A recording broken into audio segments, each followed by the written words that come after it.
In this video, we'll show you 2 ways to set up a VPN for your Chromebook without any technical background. Let's get started. For Chrome OS version 53 and above, the easiest method is to use the X-VPN Android app. Just open the Google Play Store, find X-VPN, and install it. Now open the X-VPN app, read the privacy policy, and click Agree and Continue. If you don't want to sign up, simply close the login screen to use the free service. Click the Connect button.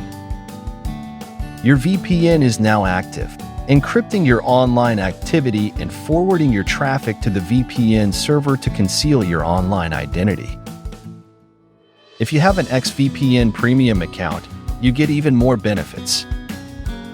You can choose from over 225 server regions, use accelerated lines for streaming and gaming, and utilize the split tunneling feature to select specific apps for VPN encryption.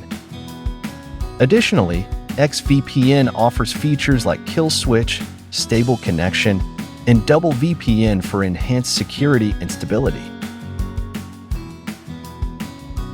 If your Chromebook doesn't support Android apps, or if you prefer a Chrome-based solution, you can use the X-VPN Chrome extension. Search for X-VPN in the Chrome Web Store, and add the extension to your browser, and then configure and launch it with a click. The Chrome extension also provides members with access to regional servers, gaming and streaming lines, and features like kill switch and split tunneling. Plus, a subscription account can cover up to 5 devices at a time, ensuring all your devices are equally protected. So, you're all set to use X-VPN on your Chromebook for private browsing and unrestricted content access. Don't forget to explore our other video tutorials to enhance your online security further. Thanks for tuning in.